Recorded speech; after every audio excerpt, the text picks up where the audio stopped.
Welcome to the channel. So in this video, I wanted to introduce you guys to the CardHobby website. I want to share with you a little bit more detail how to actually buy cards from China using the Overseas Warehouse option that CardHobby has.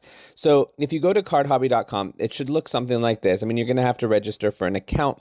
You may want to find, there is a Chinese version of the site and then the international version of the site. I have, for whatever reason, some people have gone to cardhobby.com and it takes them straight to the Chinese version of the site. If you do that, you might have to leave, clear your cookies, go back to cardhobby.com, and then come to the international version of the site. I'm not sure why it does that, but several people have tried to do that. If you try to create an account on the Chinese version of the site, it will require you to have like a Chinese phone number and all these other things that just won't work from abroad.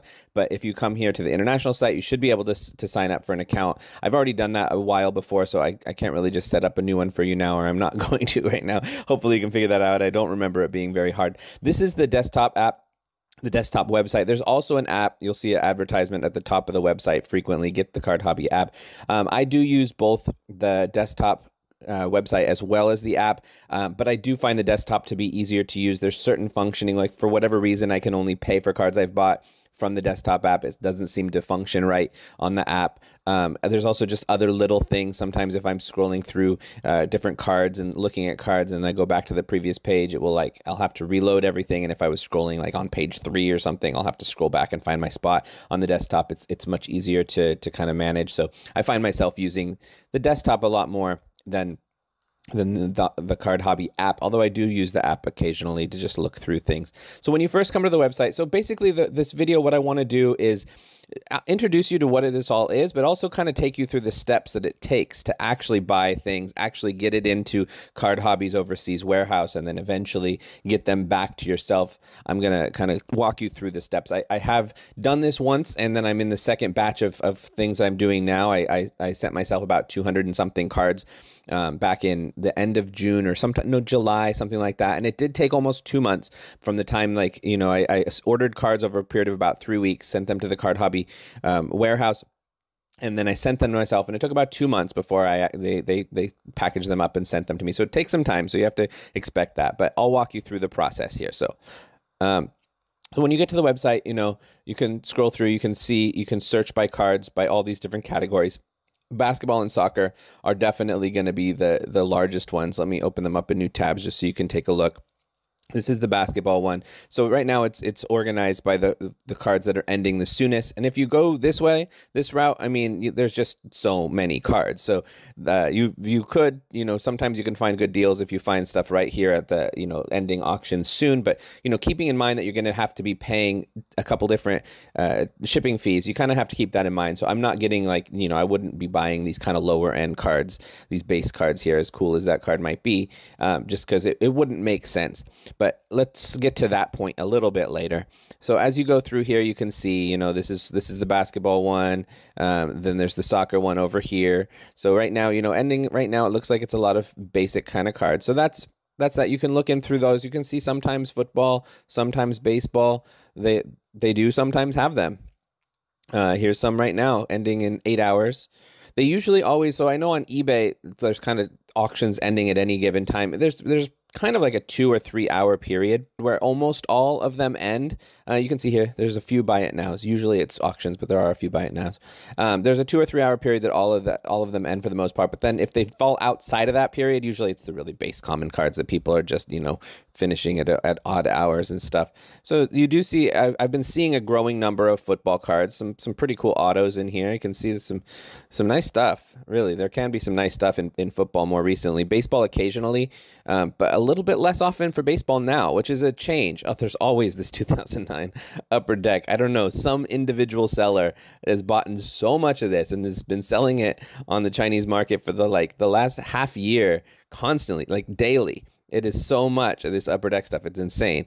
I don't know how that happened. They have a whole shipping container full of it or something.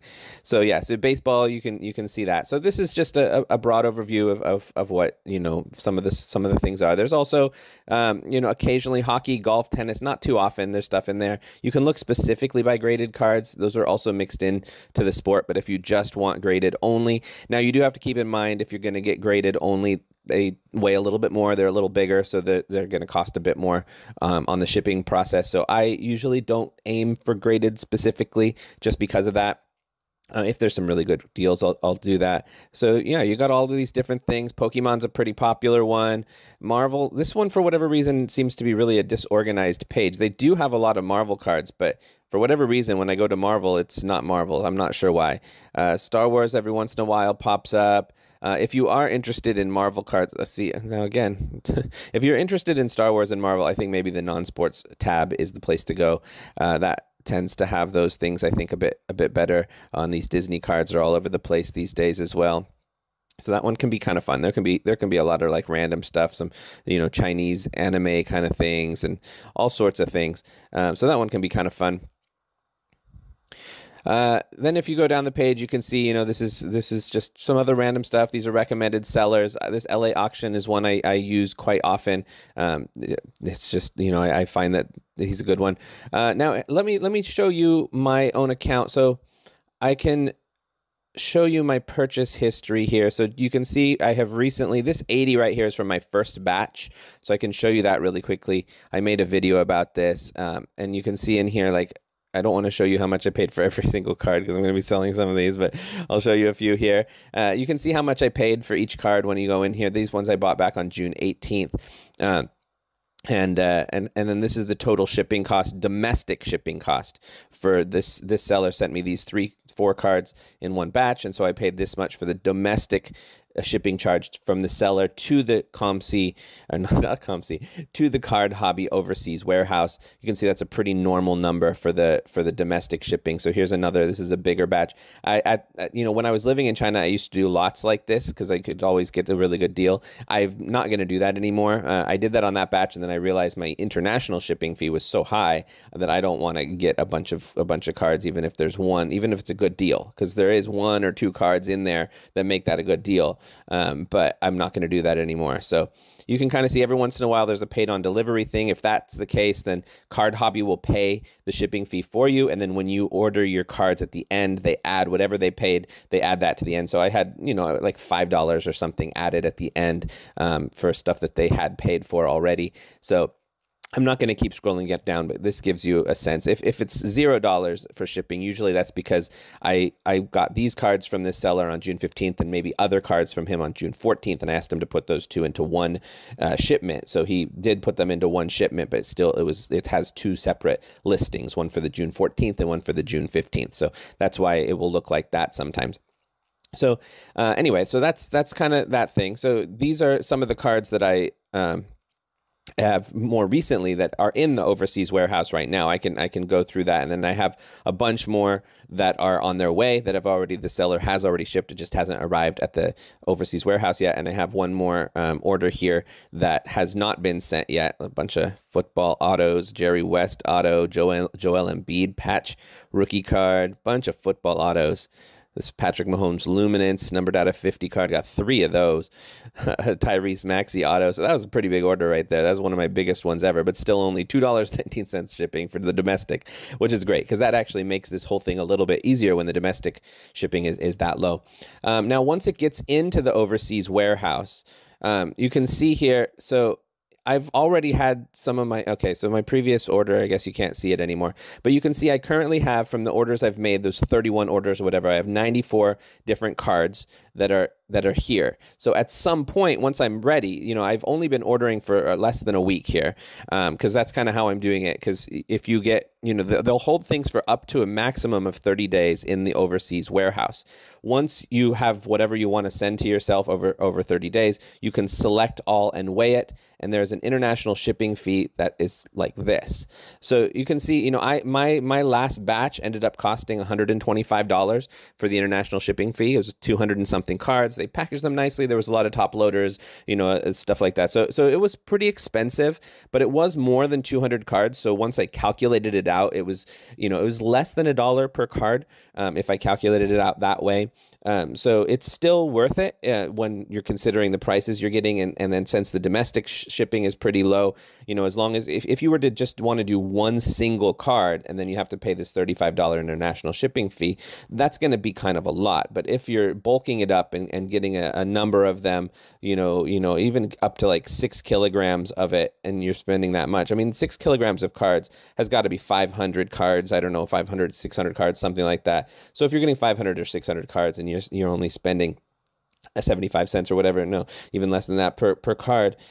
So it's not such a big deal if you think about it that way, as long as you kind of calculate that in when you make your bid. If you make your bid, just that's kind of what I do. I have a percentage of comps in my mind that I'm most likely going to bid, and then I will take it even down a little bit less than that to calculate in all of those different fees. And this is another reason, those international shipping fees are another reason why I'm kind of moving away from, sort of, when I can, moving away from cards that are going to sell for like $5 or something, and trying to limit it to cards that are going to sell for $10 or more. Not always. I mean, sometimes there'll just be a card that I got for 15 cents or whatever, and it's just so inexpensive that I'm just like, oh, I'll just add it in. It's fine. Like maybe this Josh Giddey Prism right here. It's not a valuable card, but I got it after I bought some other stuff from that seller, and it was just so cheap. I think I paid like 75 cents for it. It's like, I'm just gonna get it. This time I actually have some sealed wax coming as well, so that is gonna affect my weight. I have a couple of these that I got just unexpectedly cheap. So that's going to affect my weight. So these are all the ones that are currently in the overseas warehouse. You can see over here, these are fees that I still owe for the domestic shipping that were like paid for shipping on arrival that CardHobby has paid for me. So I'll have to cover that cost once I have these shipped back to myself. This is a cool one, Shade and Sharp. This is the next level 3D lenticular card. It's a case set, very cool looking card. So this is some of the stuff I have. There's some Dragon Scale Prisms. Some Marvel stuff, some Bill Walton autos, some different things, Hakeem Olajuwon auto, some points, yeah, some different stuff, Jabari Smith. All right, so I'm going to go ahead and show you how I order these cards now. So for just the sake of this video, I'm just going to go to this seller. He hasn't shipped off the things yet, so I'm just going to go. I've bought from this guy a bunch of times, and so I'm going to just go in here and show you what it would look like. So if I'm going through here and I see, you know, usually I'm going to just be bidding on things that are ending in the next 24 hours. Maybe I'll go up to 3 days if it's you know, if I know that I'm still going to be ordering for a while. But let's say, okay, here's a Patrick Williams rookie auto that I would consider ordering. It's the red choice prism. It's very cool. So I would do my research, go over and check out that card on eBay, see what the card is worth, paste, red choice auto is what I believe it's called. There's one for sale there for $100. Oh, Red Scope, they call it there. Okay, maybe it's Red Scope. That actually, that sounds better. I think it is Red Scope. Red Scope. So let's see. That's a different card. $32 and $50. That one's sold. $32. That's a different card. There's a $34 one. Okay. It's probably in the same range as those other ones there. But yeah, $34 card. So I'm, you know, keeping in mind I'm going to be paying, I haven't gotten other stuff from this seller that's, you know, going to be in the same batch at the moment. So I have to keep in mind that my $2.20 domestic shipping is going to be there. If I end up getting a bunch of cards from the same seller, then that, you know, per card is like nothing. And then I have to consider the fact that this is going to be another $1 or something when I add it into the international shipping. So I kind of calculate that all in. And then I tend to just, you know, I tend to put numbers that are pretty low, actually, because I don't necessarily think Patrick Williams rookies are, you know, autos are necessarily going to be the most valuable thing ever. But if I can get it for a great deal, then I'm going to get it for a great deal. So I'll put in a number. I'm the current highest, but just barely. I actually might even go up a little bit now that I know I'm just barely the highest. So I'll put it in about $15. And, you know, some people might go in and do a little bit of sniping at the end. I am not about that. I just like, here's a number. If I get it, wonderful. If I don't, whatever. I'm not going to think about it anymore. So that's just one. So, you know, I'll go through and find other cards that kind of speak to me. A photogenic Larry Bird, numbered out of 10. Oh, it's already getting kind of expensive. I'm not going to worry about it. Dyson Daniels. Let's see. So there's a lot of cards. I mean, there's so many to choose from. Hey, there's the whole Morant name. That's pretty cool. Here's a base card, PSA 8. Don't really want that. Let's see, a lot of soccer, as you'll see. So right now I'm searching by seller, so it's mixed sports. If you really just want one sport, you can certainly look that up. Oh, here's a Magic Johnson auto. Let's check that one out. I'm opening it in a new tab. That's usually what I'll do. I'll go through one full page and just kind of scroll through if it's in one seller. You know, if it's not in one seller, that I'll just find one card I want, and if I buy it, then I'll end up buying a lot of stuff from that same seller the next day. If I know I'm going to buy a bunch from one seller, then I'll just be opening them in new tabs like this. Ian Book rookie out of 75. Let's check out this Banchero rookie. $10, $9, $20, $14, $50. Oh, it's out of 25. Okay, this is less valuable than I thought it was. But I like Magic Johnson autos. I'm going to go ahead and bid up to 36. It's unlikely I'm going to get it, but Magic Johnson auto would be cool. So this is what I'll do. Maybe I'll go off screen. I don't want to, you know, just take you through all of these. It's kind of slow going. You can see a lot of times, you know, like football cards will be like at 14 cents, mean like nobody's really bid until the last bit of time. And then suddenly like everybody's bidding and they're not like looking for football in advance. I think probably because the football cards, there's not that many that are for sale. They can just see everything that's for auction that day when they go check. They just, oh, I'll look at all the football cards for auction today, and it won't take necessarily that long. So sometimes people don't bid on football cards in advance. They might bid on other sports in advance so that they don't miss it later. That's Cade and Mobley. All right, let's see what this one is. Cade and Mobley out of 75. Oops.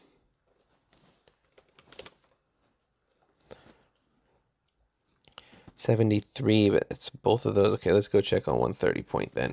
If you don't know about 130 point, it's really, there's no reason to really check eBay comps when you can just use 130 point. 85 Canadian dollars, 90 Canadian dollars. Come on now. $50 on PWCC. I don't know what Canadian dollars is, but I do like that card. I'll do $21. Okay, so anyway, I'm not going to bid for too much right now, but this is just how it would work. I would go through, I would do more of these. I would spend a bunch of time figuring it out. I also have for myself a list of different words that I will put in the search box here, you know, especially things like, you know, unnumbered case hits. I'll sometimes, you know, type those in. You know, these soccer cards, groovy cards are case hits that are pretty cool that I'll get every once, and I'll try to aim for every once in a while. You know, if you want to find your kabooms, you can type a lot of this stuff in English and you'll be able to find it.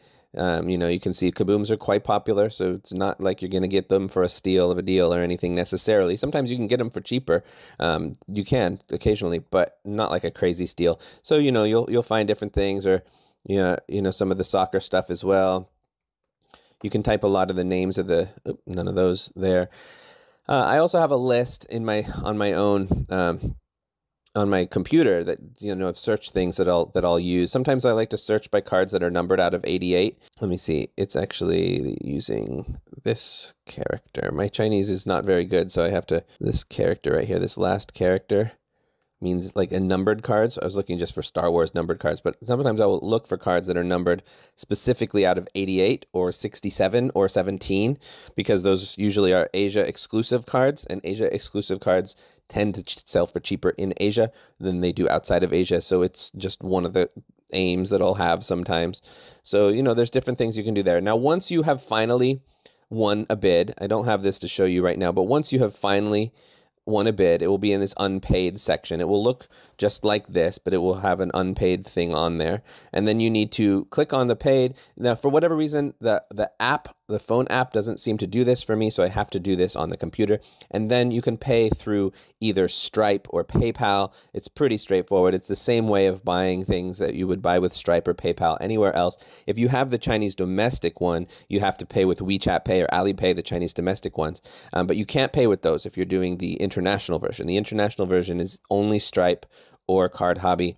The other fee, by the way, that I never mentioned in here is also taxes. They do charge based on what address they're going to be sending it to. There is going to be a tax fee in there as well. I don't know how all that works because I'm in Oregon. Oregon has no sales tax, so I don't have to pay that tax. So if you're in a different state, I'm sorry, but you'll have to pay that sales tax. So once you've paid then it gets moved over to this to be shipped section. You can, view details or whatever. If it takes a really long time, I have like a copy and paste thing of like, just asking the sellers in Chinese to, to send it if it hasn't sent. This guy right here, I know sometimes when I was in China, he's purposefully will gather up cards for people over a longer period of time and then send them out. So sometimes you do have to ask him to send it. With the international shippers, he seems to send it to me right away. With Chinese shippers, he sometimes would do that as the default mode kind of thing. And then once they have shipped it, it moves over to the shipped section. Once it's in the shipped section, it just takes a few days usually to get there. Once CardHobby gets it, what will happen is you'll see, let's see, do I have any examples to show right now? No, I don't have any. There will be a little number that pops up. You'll also get a message in your messages that says CardHobby has received it. And when CardHobby has received it, you go into here and press condition checking, and then there'll be a little image. CardHobby will take a picture with those three cards on it, like actually in their office, the physical cards that they have in their hand. They'll take a picture of it. You can look at the picture, make sure it's the same cards that are there.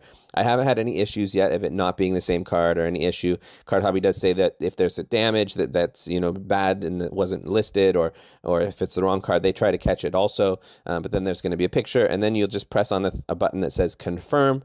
Once it says confirm, it just moves over to this to leave feedback section. And then eventually I'll come through and leave feedback. I haven't done it on these ones yet because I'm just using this as kind of knowing that these are all in my current overseas warehouse. Those 80 are from my previous shipment. So I want to keep these together in one spot for a little while so I can actually go through and record how much money I paid for all of these things and that sort of thing, just to have it for my records. And so then once it's there, then it's just like I was saying before. It's in your overseas warehouse. It's in this items in warehouse section. Once you've gotten as many cards as you want to get of a maximum of 30 days, you click the select all and weigh button. It will take them a while before they, from that stage to the to be weighed process. It will go into the to be weighed process, but it will take a while before they actually weigh it. That was the part there that took like 2 months or something from the time I said I wanted to ship it to the time that they actually weighed it and put it someplace. It was about 2 months. And then once it was finally there, then I also had a pay in the same kind of way with PayPal or Stripe.